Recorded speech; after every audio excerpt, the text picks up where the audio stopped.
A single goal decided the fate of the match, but that wasn't the biggest highlight. It encapsulated Barcelona's tactical discipline and a suffocating presence that left Atletico gasping for air. At first glance, a 1-0 scoreline seems fragile, but behind that number lies a game where the home side failed to register a single shot on target. When Barcelona had complete control, the real surprise wasn't the score but how they made Atletico Madrid almost invisible. This was not a victory that echoed through deafening celebrations, but one that sent shockwaves through the foundations of those who doubted Barcelona's resurgence. They didn't come to Wanda Metropolitano to react, they came to dictate. And for 90 intense minutes, Hansi Flick's men controlled the tempo of this Copa del Rey semi-final like a symphony they had rehearsed to perfection. Unfazed by Atletico Madrid's fiery, physical approach, Barcelona entered the match with a clear intent to dominate possession.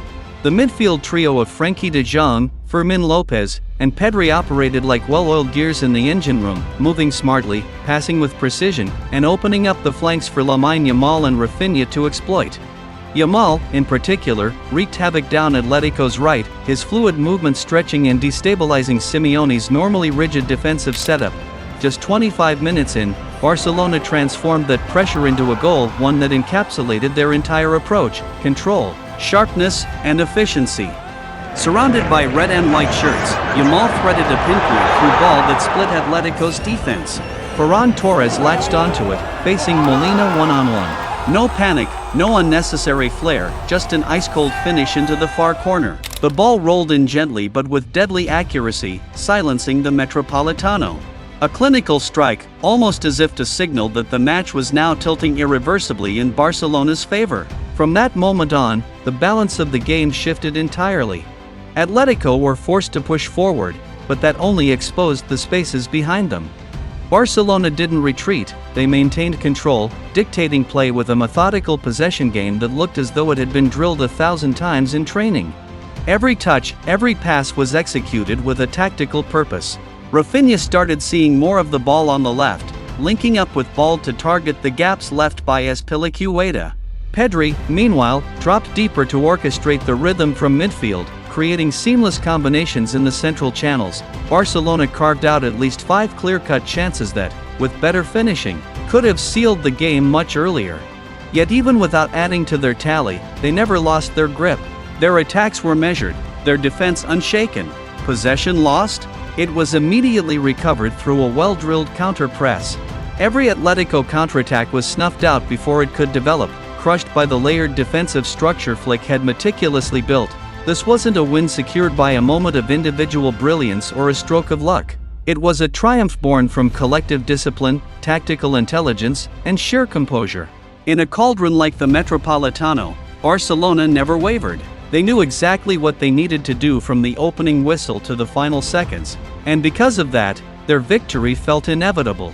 If Barcelona controlled the game like a maestro conducting an orchestra, then their defensive setup resembled a steel gate that locked out any threat.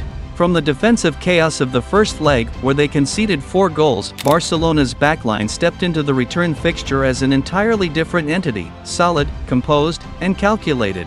Íñigo Martínez exemplified this transformation with his masterful reading of the game. He didn't need to make last-ditch tackles because he had already anticipated the pass before it was played.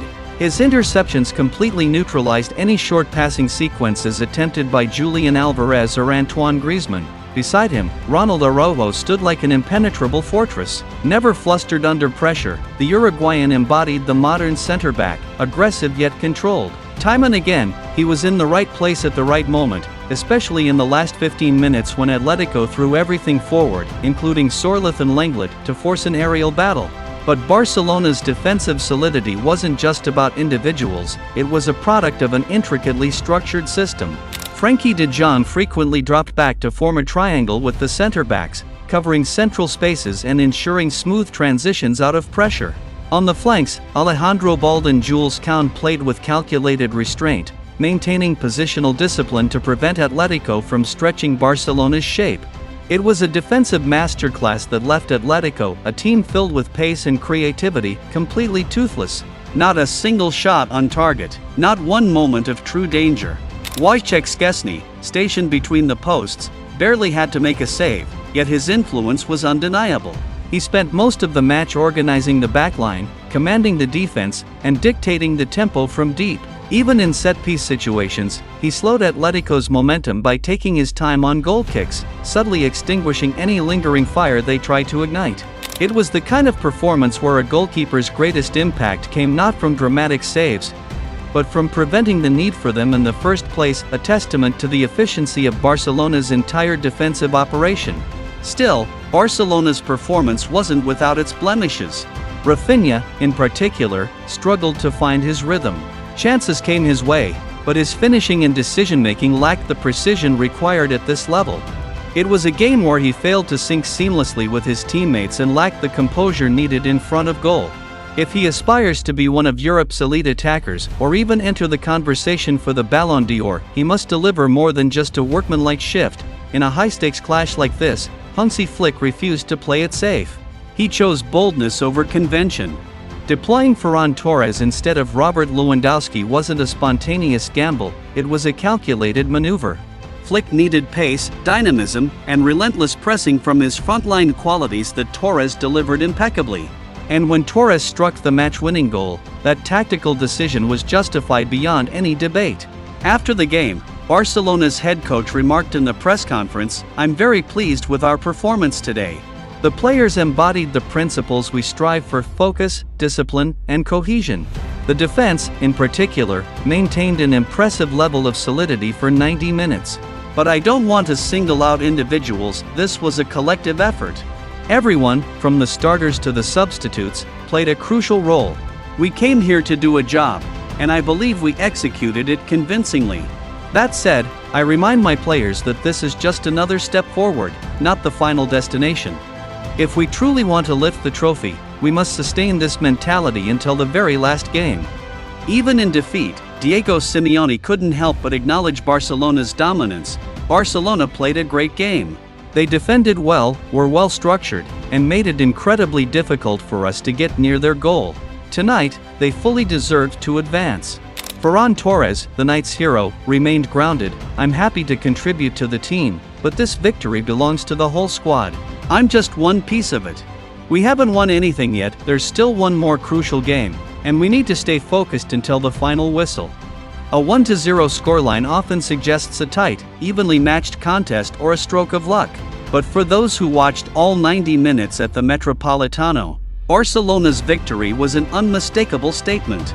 No need for dramatic moments or individual heroics, just a team executing a meticulously crafted plan with precision and conviction.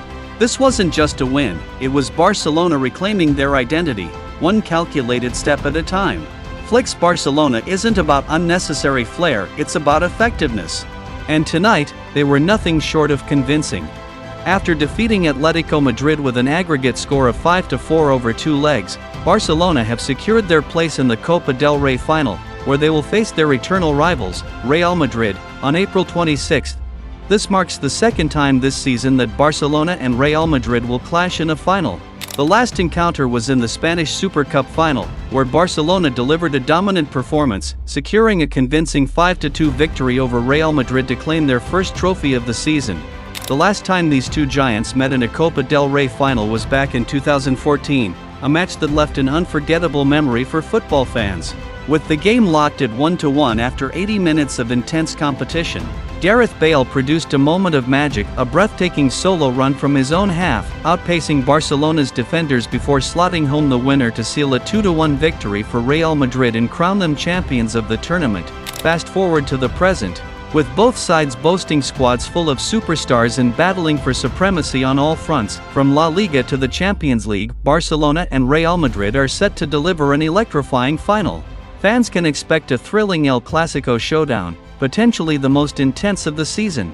Will Real Madrid finally get their revenge after losing back-to-back El Clasico encounters, or will Barcelona once again assert their dominance and continue their quest for glory?